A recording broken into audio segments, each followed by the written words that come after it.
happening? What's happening? We trapping, we trapping. We trapping on Mother's Day, man. Happy Mother's Day to all the wonderful mothers out there, man. You are much appreciated. You know, you are appreciated, like Pac said, you understand? So shout out to all the great mothers out there. We really appreciate everything you do for the families, you understand? We got HTM Sports in the building rocking, man. What's happening with you? Man, trying to live righteous on Mother's Day, man. Hey, appreciate everybody for tapping in, showing love to the trap, showing love to the trap, to the liquor store. Hey, we drunk trapping on the Sunday though, man. So y'all bear with us. You know, y'all can get right with the Lord right after this. Right afterwards, you know what I'm saying? We're gonna get you right. You understand?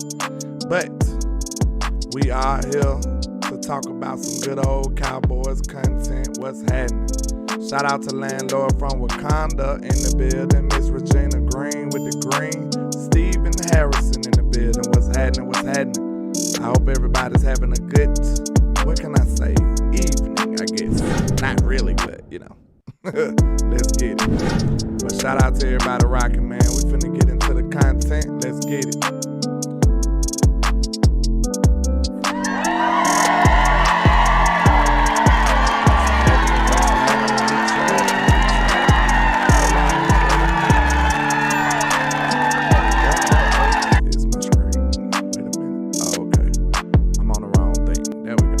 Shout out to everybody rocking. What's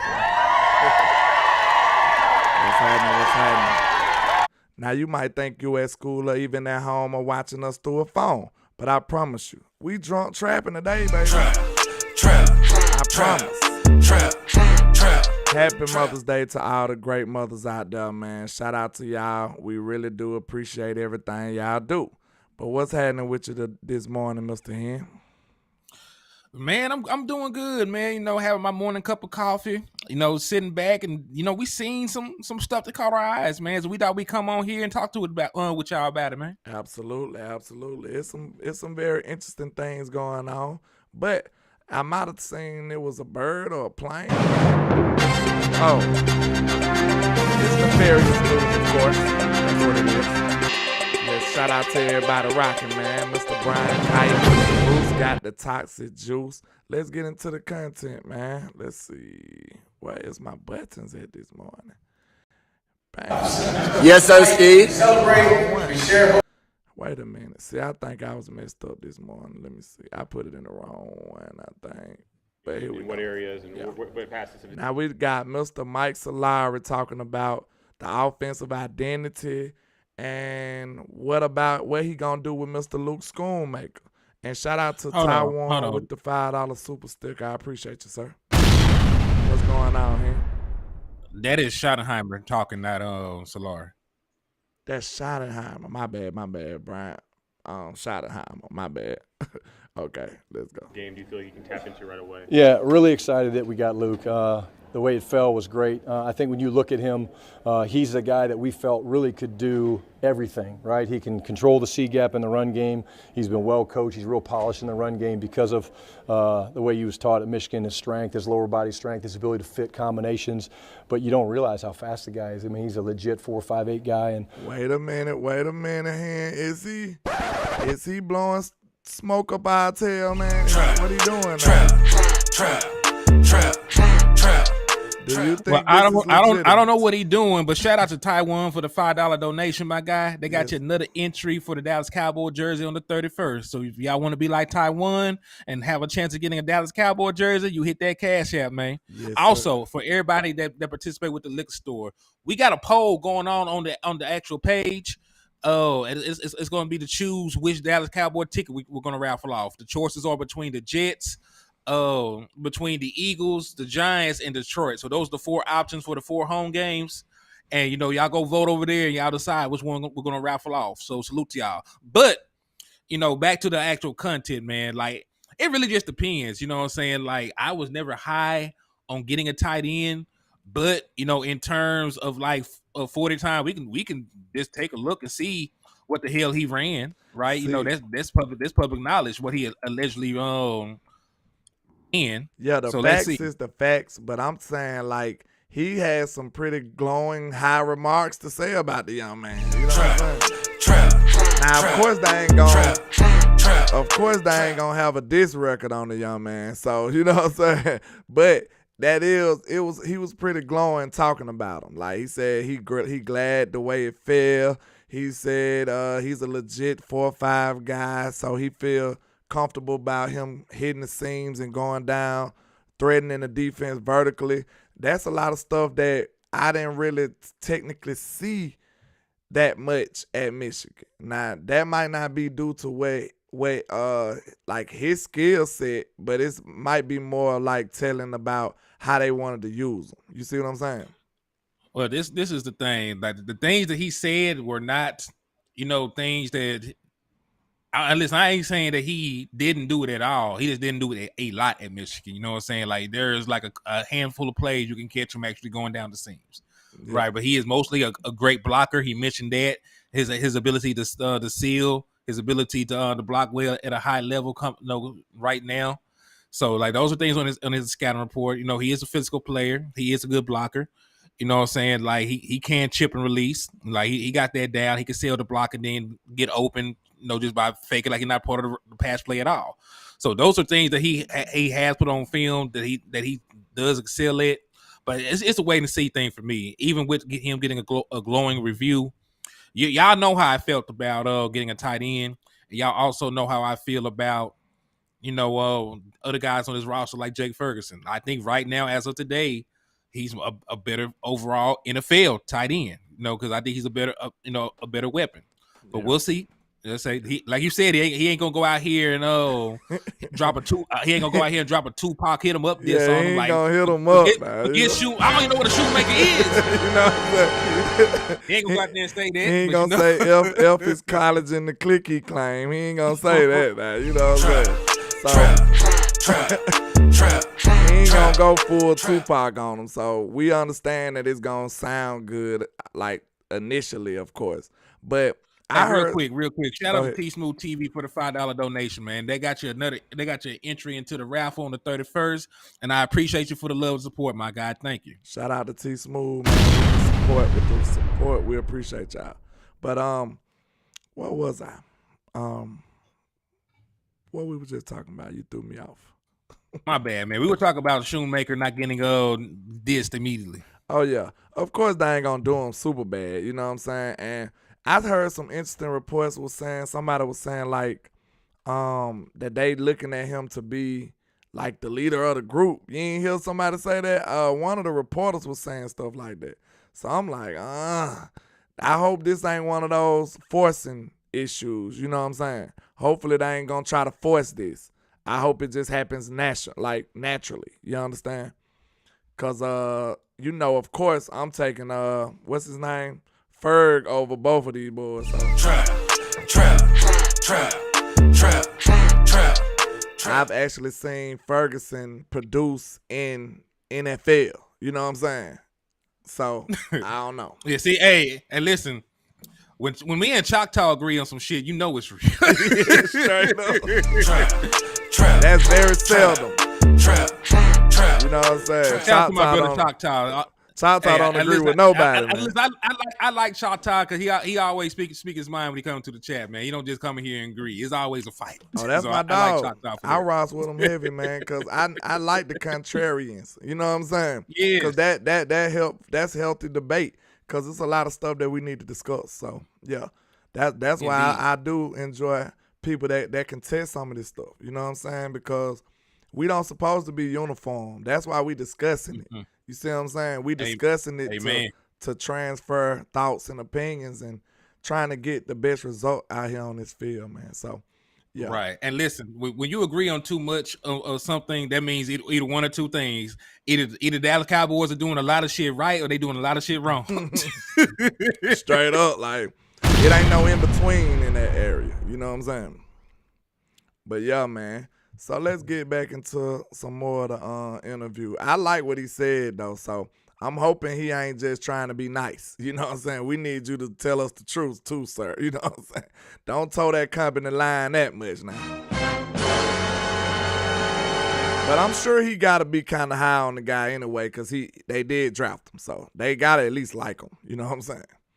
In what areas and what passes in his game? I feel really good about that entire tight end room. It's a really good young tight end room. They played a lot of football last year, which is great, and I think Luke just falls right in the mix with it. How different will it be for you as the coordinator not to call the plays? I'm not sure if you've had it. That was a great question by the media team right there. You know what I'm saying? It was good and messy. You know how we like it over here. That was good and messy there, man, because, like, no matter what he say, I'm going to tell you right now, it's pretty much cap. You understand me? It's pretty much cap. Trap. In my opinion, because, I mean, if you a play caller, you pretty much want to call plays, bro. Like, let's just be real about this. Let's be honest. You want to call plays, but you know he got to find a way to make it a positive. You know what I'm saying? Like, that'll be like asking Jay-Z, what do you want to rap? Like, come on, bro. Of course I want to rap. What you trap. You see what I'm saying? Trap. Like, so let's not don't get it confused. Of course he want to be a play caller, but he did say, like, he liked this situation. So let's get back into it. I just wanted to make sure we talked about that, because that's the truth. Like, we know he want to be a play caller. What areas and what? Hold on. Always talk about it, and that's my job. My job is no ego on my part. I just want to win. I want to help this team win, really, for the players first and foremost, for the organization, for the Jones family. Certainly all the respect in the world for Mike, and that's my job. My job is to help prepare our guys, prepare the staff, and to be in a position to where we feel like we can go out there every week and compete and stack a lot of wins together. So I'm excited about the process, but it'll definitely be a little bit different just because I've never done it. Coach, in a few words, can you describe what your desire for this offense to be identity-wise? Yeah, I think that's Aisha out there. You know what I'm saying? They doing good work out there. Shout out to them. Trap. But she asked them about the offensive identity. You know, we always talk about our play style. So that's something we're always going to talk about, our play style. You know, what's that mean? It means we want to play physical. You know, we want to play fast. We want to make people cover the entire field.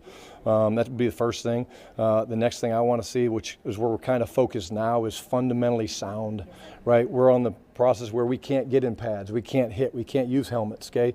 We can throw and catch, but really the magic of what you're trying to do right now in these next couple weeks leading up through the break is to develop those fundamentals. So I was taught a long time ago that, you know, the biggest difference with the NFL and college is there's so much parity and there's not a huge difference in talent. And I thought that was a great point he made, man. I thought that was a great point. See, that don't get talked about enough, man. You know what I'm saying? About how limited we are as far as, like, getting these players prepared and ready these days. Like, they you know, the NFLPA and stuff, they kind of, like, won the negotiating what the collective bargaining agreement to where they don't have to do as much work these days. Like, you know what I'm saying? It's only a certain amount of full contact practices that's allowed. Like, they got some real strict rules about the way they structure doing this stuff. So that do put the coaches in kind of like a compromising situation when they trying to get these players ready. You know what I'm saying? So did you hear how he was, like, pretty much emphasizing on fundamentals and stuff like that, because that's what you can focus on when you can't be doing all the contact stuff. Yeah, I seen that. And if you let it play, he's gonna talk about, you know, the build up and the ramp up to the installing and implementation of some of these offensive sets. But yeah, you're right. You know, like, especially even though he said that the offense is not broken and that this and that, you know, that they had a lot of success with it, they still going to be learning a lot of new concepts that were not included in Kellen Moore's scheme. So, you know, it's going to take time. And I like the fact that they're working on the fundamentals of it to start. Because, you know, when you're building on something, you always have to have a good foundation, whether it's building a house. You know, you can't build a car without having a good chassis. And, you know, you damn sure can't build a good offense without laying the foundation to it. So Facts. I like that they're starting with the meat and potatoes, you know, of it early. So, like, after you add on to it, you know, you have something to build on and draw back on, when you're back against the wall. And I think that was something that was missing with Kellen Moore's scheme. He called himself a collection of plays, and that's not going to be the case. With this, it's all stuff. I don't think he that called happens. himself that. I think they called. No, him, right? no. Well, I'm talking about with Kellen Moore. Yeah, I'm saying I think the other people called him a collection of plays. No, Kellen Moore said that himself. Nah. That it was. Yes, Chill listen. Go back and look at it. Chill Go back out. and look at it. Go back and look at what he said. Like, listen, I ain't gonna sit here arguing the video evidence. Don't like, you can go tell look me at that, bro. He crazy enough to call himself a collector of plays. That's a bad thing. That's a bad thing. Cause listen, cause he said that he said that's exactly what they did. At Boise, he said they had a collection of plays that they like to run, they like to run, and they like to be multiple in the things they were able to do. So he said, of course, according to the opponent, you might tailor some of the plays to take advantage of them, but it's not like we're gonna do this often, like in a regular scheme. That's why Boss will run around calling the no ID offense. That shit ain't have no rhyme or reason to it. Man. Shout out to Boss Cowboy. Shout out to Boss Cowboy, because I don't know if he was the creator of the term, but I mean, that was the great description of it. You know what I'm saying? That was exactly who it was. That's exactly what made you get games where Amari Cooper getting targeted like 3-4 times. Like, make that make sense, man. Trap. It's crazy. But shout out to all the mothers out here in the chat box too, man. We got to make sure y'all over here rocking with us on Mother's Day. We got to make sure we give y'all proper respect. Shout out to Miss You Goddess, happy Mother's Day to you. Miss Etta Lockhart, happy Mother's Day to you. You know what I'm saying? We in here. Shout out to y'all. If there's any more mothers in the chat box, let me know. I'm not trying to miss out on nobody. Unfortunately. But, y'all rocking with us on Mother's Day, you get a special shout out. You know what I'm saying? That's just how it go. But you could be anywhere in the world, you know what I'm saying? You could be anywhere in the world, but you're here with us. So we appreciate you. But let's get back into some more of the things he said. I think there's some things that we're really excited about that he can bring us from a vertical. I think Luke Hold on, I think we missed that. Again, it fell to where we're really excited to get him, and we feel really good. I feel really good about that entire tight end room. It's a really good young tight end room. They play. Okay. It's starting off balanced. No, I have not. I'm excited about it. I really am. There's no ego on my part. I just want to win. I want to help this team win, really, for the players first and foremost, for the organization, for the Jones family. Certainly all the respect in the world for Mike. And that's my job. My job is to help prepare our guys, prepare the staff, and to be in a position to where we feel like we can go out there every week and compete and stack a lot of wins together. So my guy said no ego. Yeah, right.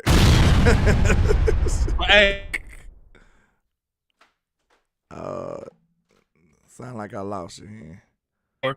Brian ain't got shit to prove. Yeah, you know what I'm saying? Like Brian Daddy Marty was an established NFL coach for decades. Like Marty Schottenheimer was a very respected, very touted NFL coach. He come from a coaching background.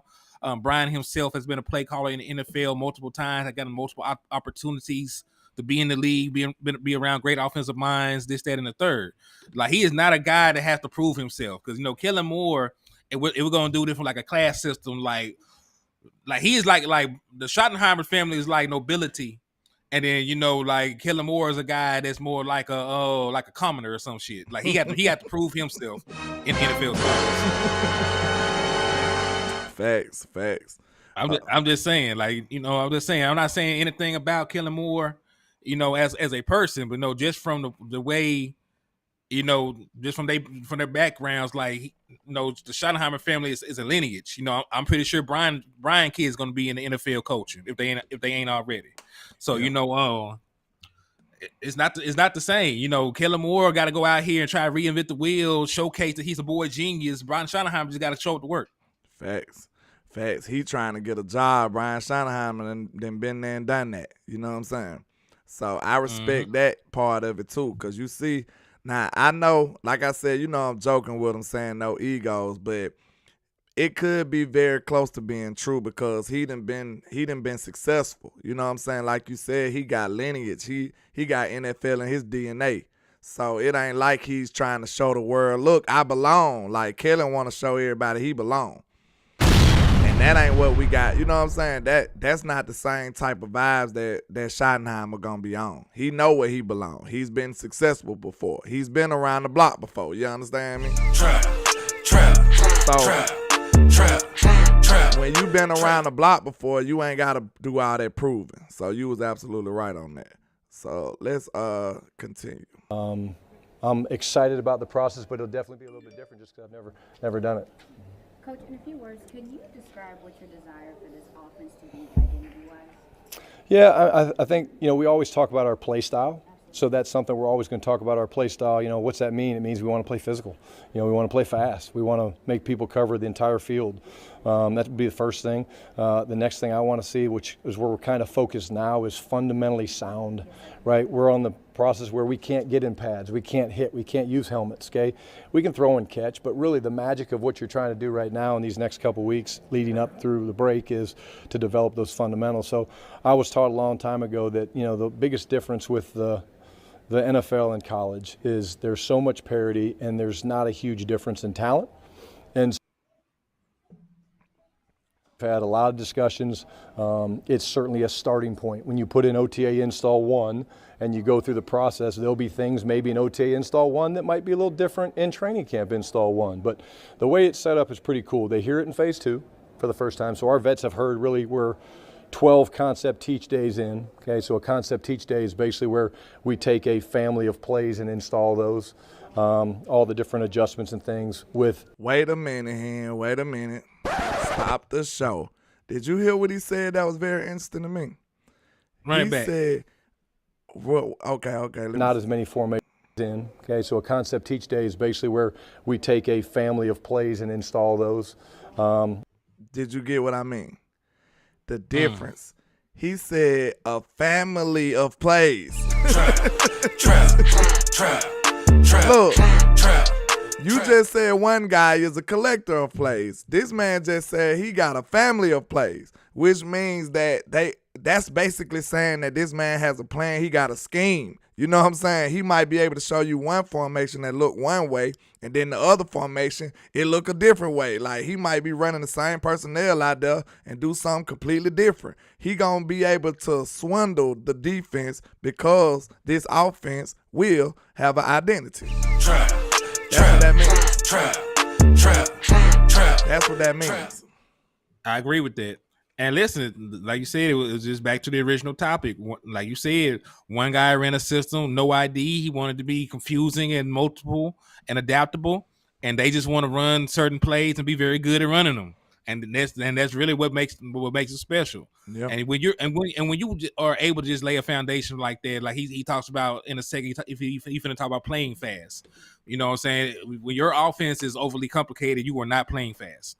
You know what I'm saying? You gotta think about what's gonna happen. You gotta make sure this person does this, that. Nah, like when you doing that much damn thinking, you're not playing fast. When you're just running an offense, all I gotta do is get here at this point, then you'll be great.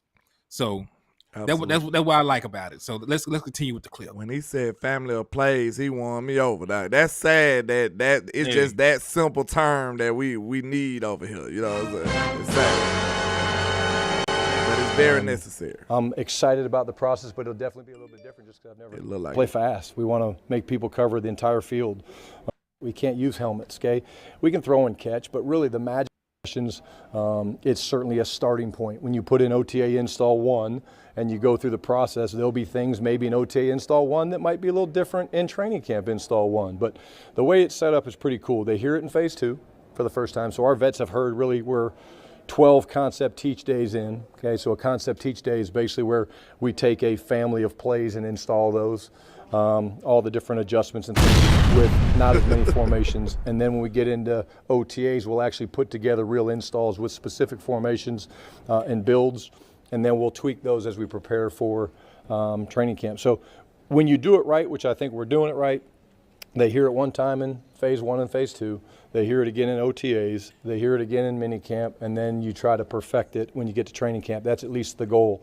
I've always looked at it as a coordinator is that you teach the system in phase 1, okay, in phase 2, you try to detail it in OTAs, phase 3, and then the goal is to come out where you've perfected it and the guys can play fast and react, and that's what you're trying to get done in training camp and preseason games. Ah, man, I love it. I ain't gonna lie. Hey, music to my ears. I ain't gonna lie, bro. I love it. That man said, he basically said, when they was like, you don't practice to get it right. You practice to get it to the point where you can't get it wrong, sir. You know what I'm saying? Where it's second nature for you to do it right. You know what I'm saying? Where you gotta try to do it wrong. That's how much work we talking about here. I love it. Yeah, I love it too, man. Because listen, what we've been talking about this entire show, and listen, I'm the main person that said comparison is the thief of joy. I hate making comparisons. Yeah. But we're talking about two guys that have the same role on our team, so it's only fair to talk about it. It's only fair to talk about it. Mm-hmm. So with what Schottenheimer is doing, and really all it is common sense football. It's common sense football. Yeah. Like, he did not say anything to reinvent the wheel. He did not say anything that's groundbreaking. What he did say, though, is that they're going to practice. They're going to get in a family of plays that make sense. They're going to be plays that work together. It's going to be plays that are not easily distinguishable from one another. Yeah. Because listen, what I know for a fact that Brian Schottenheimer did in Seattle, he utilized a lot of play action, and off those play action looks, he had a bunch of flood concepts. If y'all don't know what flood concepts are, that means they're going to flood one side of the field with wide receivers at different depths. It might be a guy 5 yards out, another guy 10 yards out, another guy might be 15 to 20 yards out, but they're all going to be on the same side of the field. So, because we know that he has a basis of doing that, right? I can imagine the kind of plays that will work off of that, right? So you're showing play action, to get to the flood, where you might actually run off of that look this time. So there might be a power run this way. There might be a dive, there might be a counter, based off of that. There might even just be a shot play based off of that. But we know, the basis of what he likes to do. You know what I'm saying? And then you can add on to that. As for in Kellen Moore, like, the only thing I know this man to do was run a bunch of curve routes. And there was not a lot of counters and stuff. Every now and then. Double reverses and shit. Listen, let me tell you, do double reverses when we out to a good drive, though. Hold on, man. I got one for you. Look, we'll be out to a great drive, real and quick. then Kellen will screw it up. Go ahead. Real quick. So let me ask you a question. If you run a stop route, what is the opposite of a stop route? Like, what kind of route looks like a stop route? What isn't a stop route? Well, like a stop and go. Thank you. Did you see a lot of stop and goes in this offense with the like compared to the amount of stop routes to be ran? Unfortunately, you didn't. So that's the thing. So, like, it's not even about all the plays looking alike. You know what I'm saying? Like, you could trick the defense into thinking that they got the play right. Like, I know what's coming, and then boom, you right over their head. You didn't see a lot of that. See, look, it's hard to even really think about it. If you don't have an identity, it's pretty much hard for you to manipulate the defense. Think about it, because like, once you kind of make them play into your hands. Like, if you just doing a bunch of random stuff, you don't know what they doing either. You see what I'm saying? If you know the typical plays that you run, you know how they gonna want to defend you, right? Like, this strategy is so simple when you go back to just normal origins of football. If they know I like to run a certain scheme, I know exactly how they would like to run, defend it, and what personnel they gonna need. So now I can manipulate that. You know what I'm saying? I can counter that. If you don't have an identity, you don't know what they doing, and they going to pretty much be able to be in base and just wait for you to come to them. So it's a lot of stuff that give you advantages when you have an identity. You know what I'm saying? Like, that was the number one thing that let us know that we didn't have an identity last year was what I said. When we play Philadelphia, you at least see them, certain things that they going to do. They going to quarterback sneak. They going to run the football. They going to do RPOs. Like, you can't name 5 things that we did on a consistent basis. We did everything. You know what I'm saying? And We was speaking a jumbled up pile of plays. And speaking of RPO, the Philadelphia Eagles led the entire NFL in passes off of RPO last year, so they definitely did have an identity. And like Landlord pointed out, it was definitely RPO was their bread and butter. Nobody did it as much or as often as they did. Man, we So, sitting up here calling their own plays. When it's third and short, what we saying? Oh, they finna quarterback sneak that thing. You know what I'm saying? We already know that. Like, with the Cowboys, Kellen Moore might do a play action deep ball or something, man. Trap.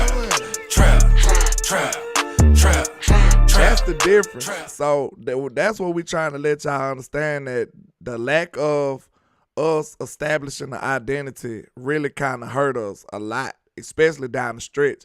And then one of the other things that get overlooked about having an identity is, okay, once you have an identity, you always got something to hang your hat on too.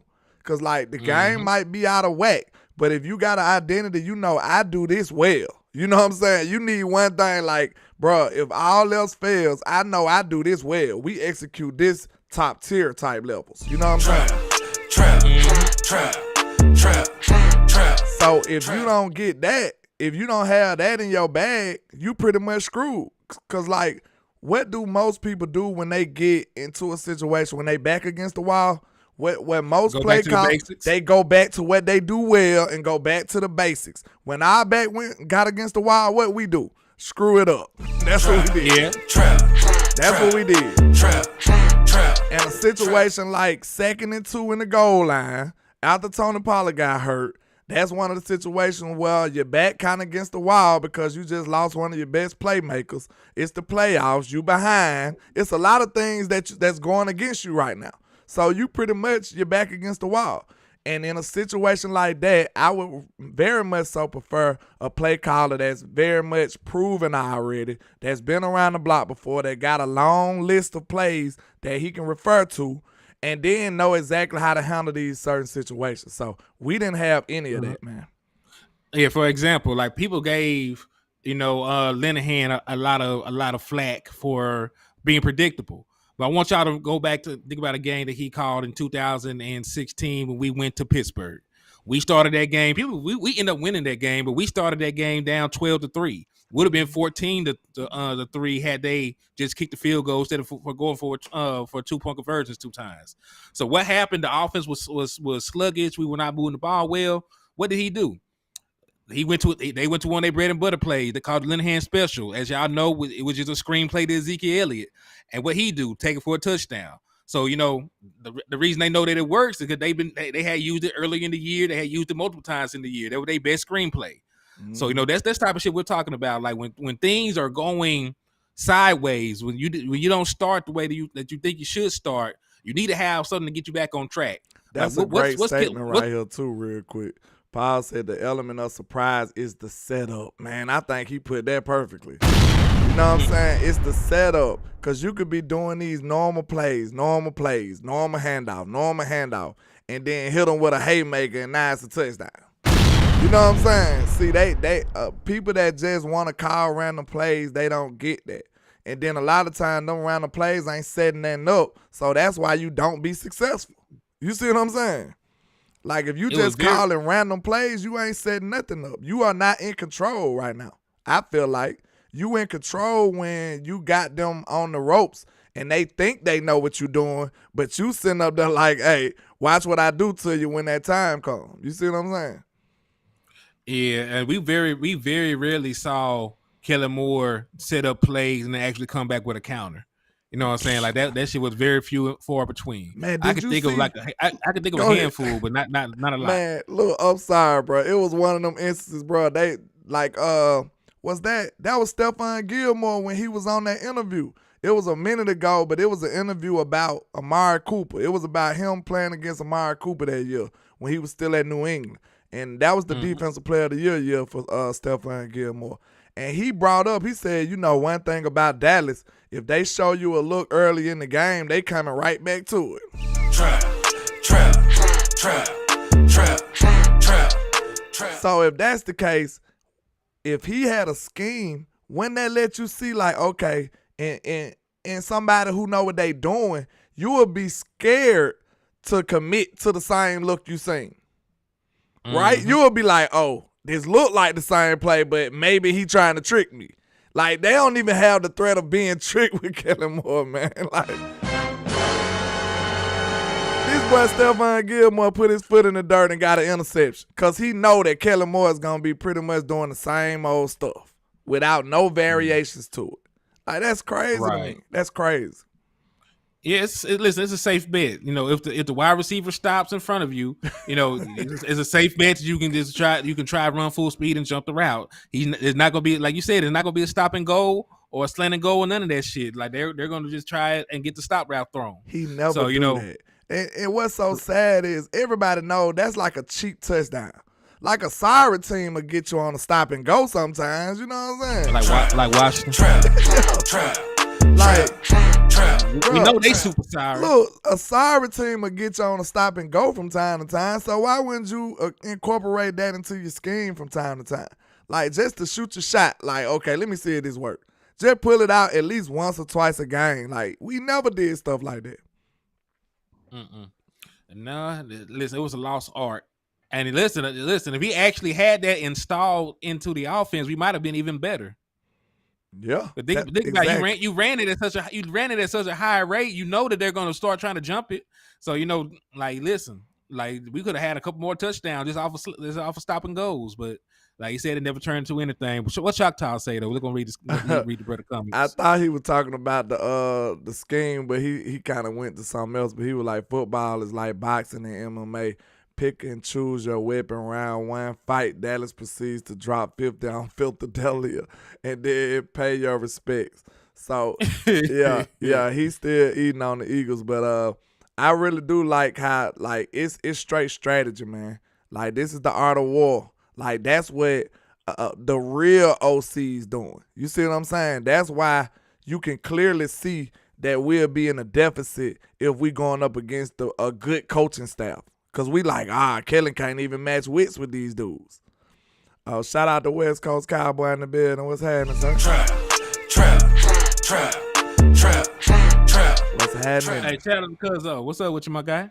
But yeah, man, like, that's why we knew we was at a disadvantage when it comes to the big fights. You see what I'm saying? The big fights, we like, dang, man, Kellen got to be able to match wits with this dude. He got to be able to, not only in the playoff game, in the big matchups, you got to be able to match wits with them. You got to be able to, once they adjust on the fly, you got to be able to counter. You know what I'm saying? Like, that's a lot of stuff that you asking from a pretty much inexperienced, unproven play caller, in my opinion. Like, you need somebody who's been there before for the big fights. See, that's why Kellen, if you think about it, Kellen had success in the normal regular season. Like, regular season, he cooking. But when it comes to the playoffs and you matching wits with some of the best minds in football, and now it take real strategy, it take real concepts, and you know what I'm saying? It take a lot of in-depth stuff that Kellen just couldn't keep up with. Like, that's where I said this before. Kellen Moore lost to D'Amico Ryans. That was one of the biggest fights we lost against San Francisco. Like, that's what I don't think people understand. Like, you don't get the same results 2 years in a row and that only be personnel. That got to be the philosophy that you went into the game with. You mean to tell me Kellen Moore prepared for this football game for a whole year and got the same amount of points? Like, that right there is very telling when you take all these points into consideration. Like, he's clearly losing that battle against D'Amico Ryans. And that pretty much let you know why he got a head coaching job. But hopefully that defense take a step back without D'Amico over there too now. Hey. Just because you got the players, that don't mean your defense just going to pick up where they left off at. That's why we should be happy that we keeping Dan Quinn. You know what I'm saying? Facts. Yeah. Yes, I definitely agree with that. Because, hey, and listen, you know, like, Dak Prescott has beaten the 49ers before. Like, he was undefeated against the 49ers until the playoffs in 2021. So it's not like the 49ers were this amazing team that's been giving Dak Prescott problems. We ran through them plenty of times. It just now, when they had the Miko Ryans, they had that personnel grouping, and we had Kellen Moore, of course. Like, we had some issues. You know what I'm saying? I don't think that Kellen Moore scheme really was designed to stop that the 49ers defense. Joe said Kellen Moore goes into a gunfight with a pillow, man. He ain't even got a water gun, Joe. He said he got a pillow. See, he very underprepared. You know what I'm saying? He is doomed. But I feel you though, man. So hopefully we got some better, better strategy going into these big fights. The boss fights is where we struggle. I'm excited about these helmets. I got certainly more. A start for the first time. So our vets have heard really we're fun, and you go through the process. There'll be things maybe in OTA install 1 that might be a little different in training camp install 1. But the way it's set up is pretty cool. They hear it in phase 2 for the first time. So our vets have heard really we're 12 concept teach days in, okay, so with not as many formations. And then when we get into OTAs, we'll actually put together real installs with specific formations and builds, and then we'll tweak those as we prepare for training camp. So when you do it right, which I think we're doing it right, they hear it one time in phase 1 and phase 2, they hear it again in OTAs, they hear it again in minicamp, and then you try to perfect it when you get to training camp. That's at least the goal. I've always looked at it as a coordinator is that you teach the system in phase 1, okay, in phase 2, you try to detail it in OTAs, phase 3, and then the goal is to come out where you've perfected it and the guys can play fast and react, and that's what you're trying to get done in training camp and preseason games. Grew up a Boston sports. This is Luke Schoonmaker. A couple of comments that came from his, pretty much one of his first rookie interviews. Fan, but yeah, had some good years there. Yeah. Hey, I ain't gonna cap though. It was somebody in the comments, man. They said he looked like one of them 70s high school bullies on them shows. He sure he do, man. He looked like one of them dudes off them 70s movies that used to be bullying people too. That was a funny description. I was, yeah. I liked watching Gronk, and then recently I've loved watching Kittle too, but. Even more recently, I've been watching Witten like all the time. And hey man, do y'all think he trying to win us over with that? Is he trying to win us over, or you think that was just, if that was genuine, hand? What you think? Man, nobody care. He said man, don't do Schoon like that, man. This is a kid here. You got to get a kid a fighting chance. Like, he's a cowboy now. You know what I'm saying? You got to give him a chance. He ain't did that bad yet. He ain't did that good. But he ain't did that bad yet either, though. You know what I'm saying? Listen, I ain't said nothing. I just said I ain't studying none of this. Listen, I don't care about lip service. I don't care if he said he was out there watching Novacek. He can tell me whatever. I don't give a damn. Line up, block, catch the ball. You know what I'm saying? I will see all I need to see from that boy doing training camp. Shout out to DC for Life Texas with the $5 super. He said, "What's good, Cowboy Nation? DC for Life. Let's freaking go, Cowboys. Happy Mother's Day to all the moms out there." Absolutely. Appreciate you supporting us from DC for Life Texas in the build. But don't do Schoon like that, man. You got to get a man a fast shot, okay? Don't be like that, hen. It is a Sunday. Do you need an intervention, sir? Let me know. Listen, if you let me if you let me say what I gotta say, we wouldn't even have to be out here. Do your thing. Do your thing. You act like somebody I know, but don't do that. Yeah, man. I don't care about lip service. All I said, you asked if I believed him. If he's trying to win us, I don't give a damn. Like, I don't care if you out there watching Witten. I don't care if you out there watching Novacek. I don't care if you're meditating. I don't care if you're on a vegan diet. I just need to see you do something on the field. Training camp, preseason. So that's where I want to actually make my decision about what the hell going on. Now I'm gonna make sure I clip this, cause when we see on Sunday, we gonna see Hen in the crowd saying "Schoon" when that boy balling out there, man. We gonna see you. You never gonna hear. We gonna see you. We gonna see you saying "Schoon." You ain't never gonna hear. Listen, you ain't never gonna ever hear me call a grown man Schoon. No. He need to change his name. Oh shit. He ain't gonna be like school. Listen, let me ask you, what the hell is a man. schoon? What is a schoon? Listen, let me ask you, what is a schoon and how do you make it? I have no idea what a schoon is. Okay, But I hope then. he ball out though. That's all I'm gonna say. I hope he balls out too, man. It's all in jest. You know, shout out to Schoonmaker. I hope that he does very well in the NFL, man. So, hold on, wait a minute. Swain and the bad influence in here this Sunday talking about some schoon. That's too soon.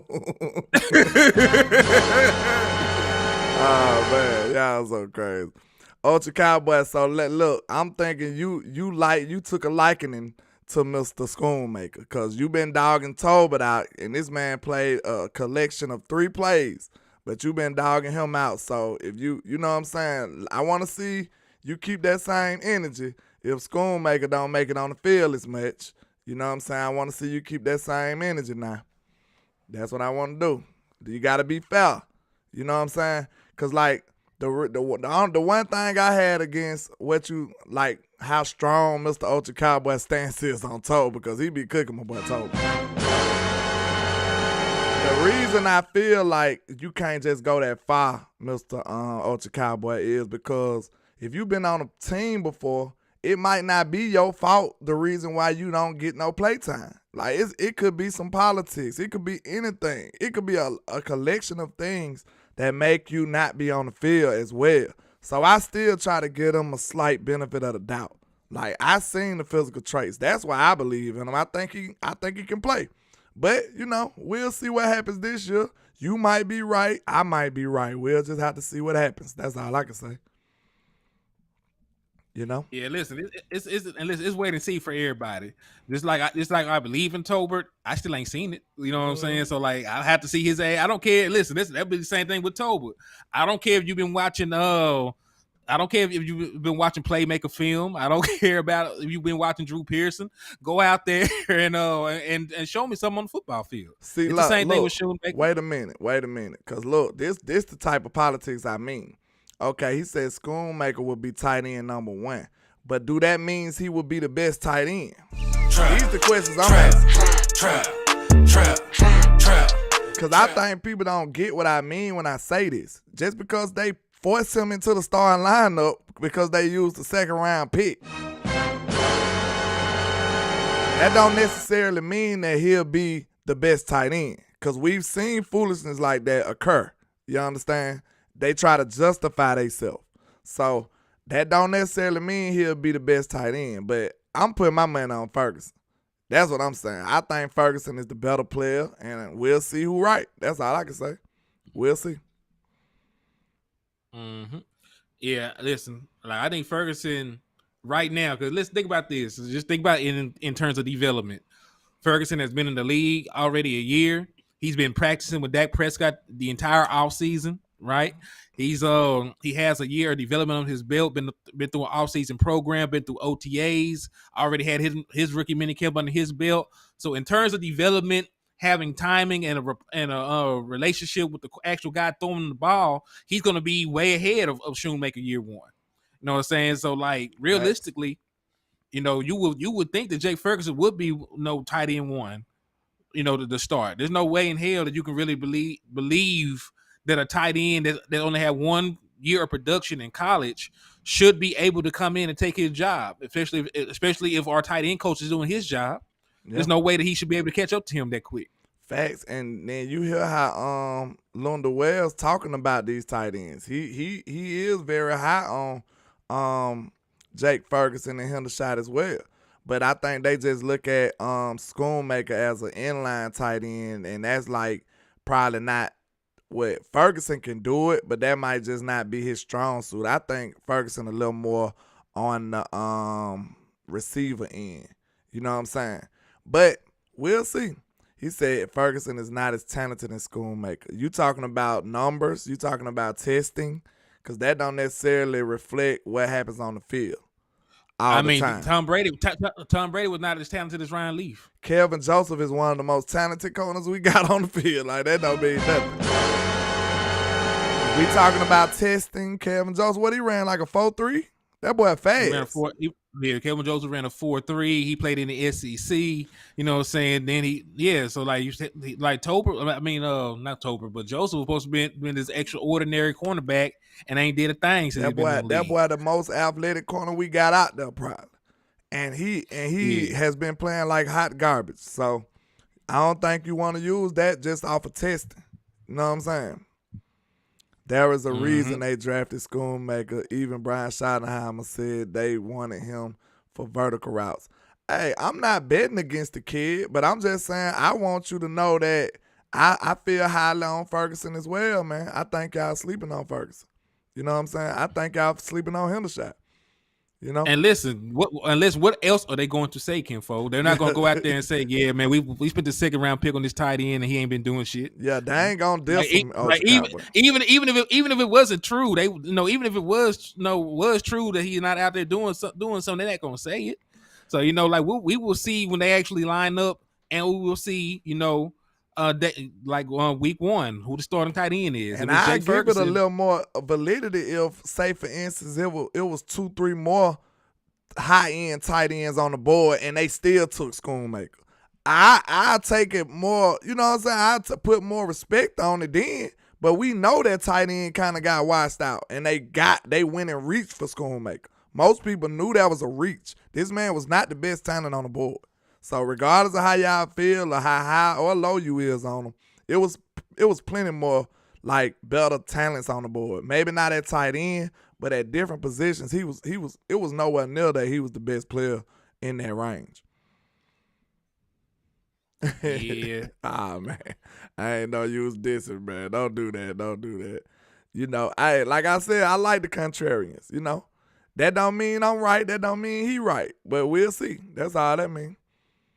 Big Benny Rich said he from the Show Me State, Missouri. Give me Ferg. And Straight listen, up. Ferg has at least caught touchdowns and caught passes in the NFL. You know what I'm saying? Like I'm not just gonna give it to Schoonmaker because he was the second round pick. Some teams do foolishness like that. Some teams do goofiness like that. They do. But I hope we not one of those teams. We too close.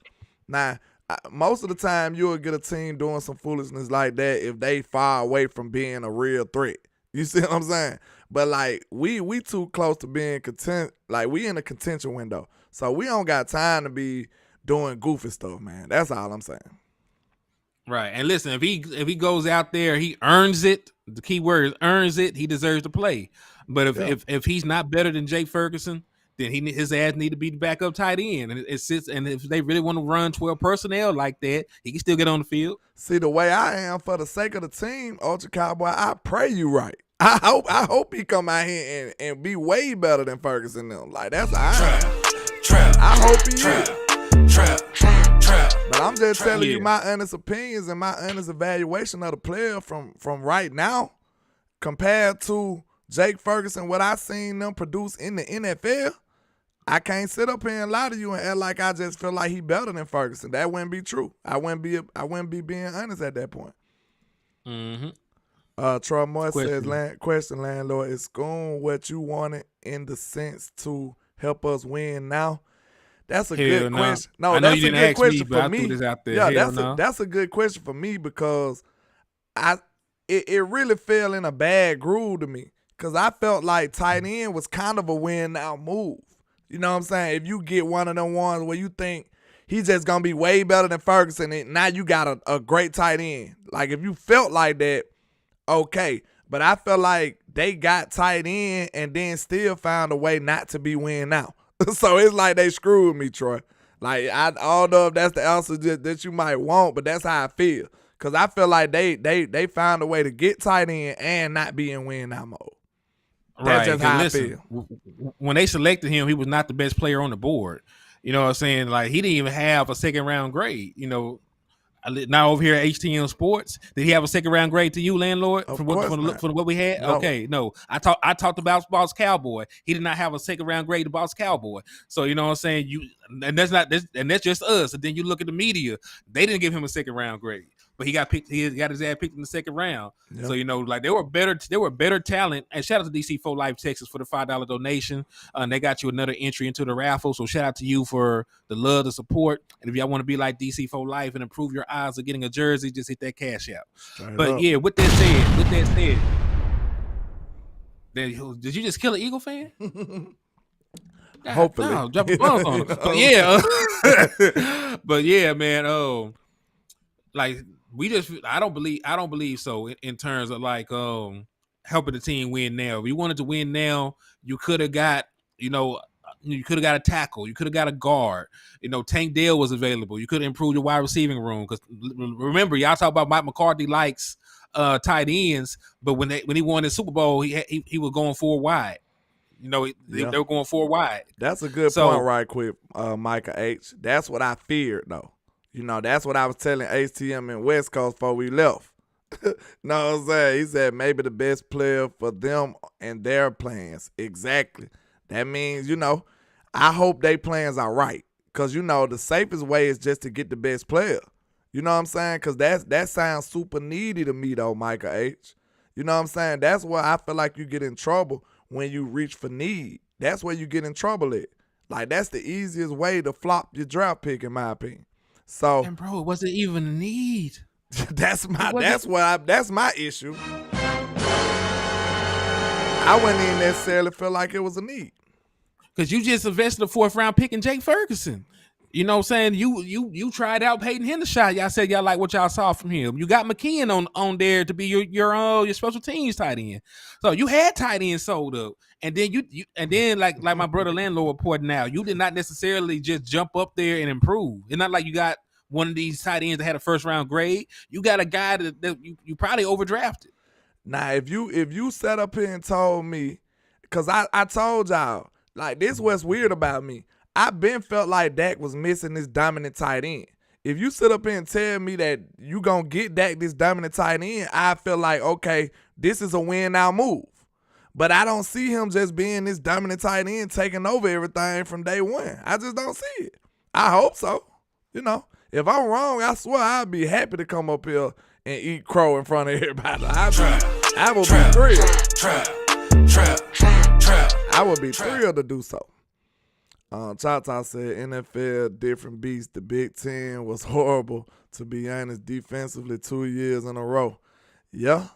I mean, we'll see, man. We'll see. I pray I'm wrong about how I feel about him. I wish him the best. I hope he do succeed. I hope he be great, Right, and listen, like we're talking about just in terms of if you wanted to get a big ass tight end that was fast, you could have did like Coach Moore brought this guy to my attention. Like he came on the show talking about this guy. You could have got Zach Kuntz, you know what I'm saying? Yeah. Played the Old Dominion, was 6'7", ran a 4.55. You know what I'm saying? Powell is not helping the conversation, man. Come on, man, don't be like this. Listen, I'm just saying. Listen, no, I'm just saying. And I'm not even talking about getting him in the second round because Kuntz went in like the 4th, 5th, 6th, some shit like that. He would pick 220. Did you see what our brother Ashton Powell just said?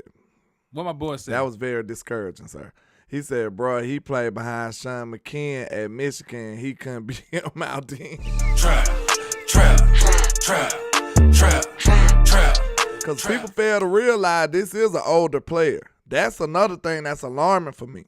So, cause think about it, when you gonna start the season at 25, like how high is your ceiling really at that point, right?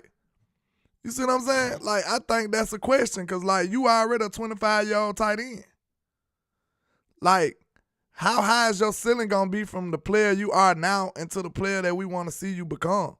Like by the time he get his first contract, he might be out the league. Trap.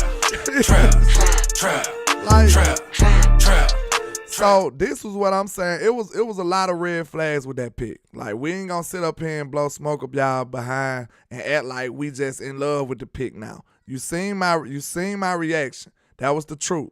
But all I'm saying is now I'm looking at him as a player that we're gonna have to figure out how we can win with him. How can we use him and how can we be successful? And pushing him to the starting tight end over everybody, I wouldn't think that'll be fair. So, of course, make it an open competition then. If he beat him out fan squad, then, hey, I'm out of here. He beat him out fan squad, then, hey, kick Ferg to the side. That's how I feel.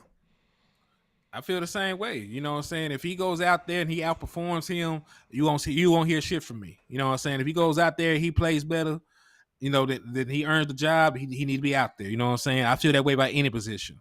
But, you know, I don't want you to just give it to him just because you used a second round pick on him. You know what I'm saying? And listen, hopefully they don't do that because they didn't do that with Kelvin Joseph. You know, he was a second round pick. They didn't just hand him Anthony Brown job. You ain't lying, Texas T. See, they ain't gonna show that. Texas T said, I want a snippet of the second round pick like they gave us in the first round. Like, what were we thinking? Like, for real. You remember, give us that dialogue y'all made in the room. I want to hear that. Like, that's a big face right there. I want to hear that. I want to hear that, Texas T. That's a great point. Like, y'all ain't share that information. Hold on, Tony Snow. If Schoon ends up being tight end 3, I'm gonna knock all this shit over. if he can't beat out Peyton Hendershot, if he can't even beat out Peyton Hendershot, then I'm gonna lose my shit.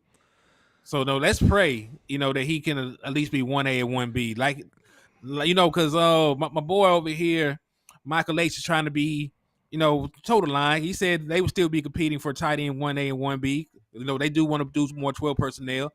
You know, we talked about it on this show. So, you know, we'll find out. He said he can beat Henny. But listen, tight end 3, that's horrible. You know, that's horrible. Second so, you know, round pick. And then I want some. Of course, we gonna give Will McClay them they flowers because we know they draft well. But I want people to remember they do screw it up sometimes too. Because look, what's the last pick that everybody was up in arms about? Think about that, and then that'll tell you a lot. What was the last pick we made and everybody was like, I don't know about this pick. Where this guy come from? Y'all sure that was a reach? Okay, he got the bill. You don't remember who this pick was? Tell me. Nation Wright. Trap. Bro, everybody was like, who is this kid? You sure you want him? Like, didn't nobody know who he was like that? Like, everybody was like, this a reach. They said that. And we was hoping, with a hope and a prayer, that Dan Quinn was the smartest guy in the room at that point. And, you know, it didn't work out. So, a lot of the times when the consensus, when it's unanimous that everybody is scratching their head about this pick, a lot of times it also be right as well. You know what I'm saying? Yeah. But I am gonna say this: like, Nation Wright has been a serviceable backup. You know what I'm saying? He's not a world beater and no shit like that, but he's been a serviceable backup when he got his opportunity. Did he justify that third round pick though? No. So that's what I'm saying. That's third round is pretty high though. You know what I'm saying? Like, third round is pretty high, especially for somebody who didn't have the cachet to be getting drafted that high. Like, you know what I'm saying? Like, it's different for me. Because nobody felt like he's supposed to be in getting drafted in that area. Nobody felt like it was a smart pick. So, well, hey, listen, it's year 3 now, so we'll see what happens with him. Shit, that clock ticking, ain't it? That clock ticking. That's what I said. I had a whole debate about it. Well, not a debate, but I kind of went on a semi-rant about how I don't like coaches drafting people just solely off the prototypical bill, because I feel like it be smaller players that's real football players. You know what I'm saying? You will overlook them just because this guy is tall. I don't like that, man. Give me football players over them bills all the time. Trap.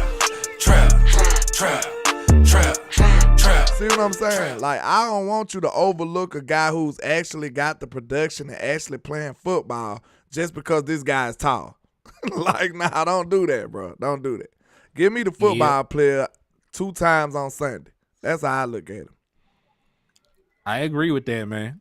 I definitely agree. Because listen, we got in trouble with that with Kelvin Joseph. Like, he was more of the prototypical build, and we passed on him for multiple players. Matter of fact, we only talk about the fact that we did not get Asante Samuel Jr. We could also got Nick Bolton. Look, Ashton Powell just said this. Listen, you on the same page. He said he gonna forever be linked to those players we could have had. Talk about pressure, in the words of Land. Good grief, man. He ain't lying, man. He ain't lying about that. Yeah, matter of fact, I didn't even see that coming. So Yeah, great yeah. minds I thinking said alike, y'all was Action on the same accord right there. Yeah, we're on the same wavelength. Cause listen, because Nick Bolton, them messed around and helped the Chiefs win the Super Bowl. Matter of fact, he was the linebacker that picked up the Jalen Hurts fumble, ran it back for a touchdown. Yeah, You know what I'm saying? He was great. He a great young linebacker. We could have had him. We could have had Asante Samuel Jr., who had he had like 3 interceptions in the playoff game. Yeah. So yeah. So shout out to Miss JC Cowboys Network, Miss Jasmine Guile. Happy Mother's Day to you. Shout out to you. Trap. Yeah, man. But you said something, man. Like, cause we betting on your wits over a lot of other GMs and a lot of other DCs in the league who telling you that might not be a smart move. You know what I'm saying? Like, they had to. If I ain't mistaken, Brian Broaddus and them said I ain't even know who Nashawn Wright was at the time. If I ain't mistaken. I could be mistaken, but I know one of them people that was on the .com draft show, they was like, he wasn't even on my board. Like, for real. So, a lot of time when stuff like that happen, man, it's a reason why some of them players don't make it. And we be hoping that they done did enough digging to where they know what they seeing. But sometimes it don't work out as well. all right, but hey, I'm not gonna lie to you. I have my prior engagement I have to get to. Yeah, I'm So finna have to get ready to I'm get gonna up jump out off of here too. myself. Yes, sir, man. But we can go ahead and get ready to wrap it up. I appreciate all the love and support. Make sure you let the people know where to find you, sir. Yeah, it's your boy Henny the Moore, reporting live from the liquor store, man. I appreciate y'all for the love, the support. And remember, keep slapping the shit out of them Eagles fans. If you slap the shit out of an Eagles fan, you will get half off all the items in the liquor store. So I encourage you to use your discount while supplies last. And remember, if you see one in the middle of the road, you have my permission to run they goofy ass over. Ah, man. That's the way to end the show right there, sir. You know what I'm saying? Straight like that. And you know I go by Landlord from Alabama, your plug for everything about America's team. And once again, happy Mother's Day to all the mothers out there, man. We appreciate all the love and support. Y'all make sure y'all hit that like and share for the squad. It will not charge a card. And enjoy the rest of y'all day. Let's get it. I appreciate you coming through, Mr. HTM. Hey, anytime, bro. Let's get it. Y'all make sure y'all hit them likes up, man. Make sure y'all get this video over 100 likes, man. You know I'm trying to grow. Make sure you go subscribe to both channels. Y'all make sure y'all help my brother HTM get over that 1K. You know, like we say. Let's get it. And like I say, 1K, one love, Cowboys Nation. Let's go.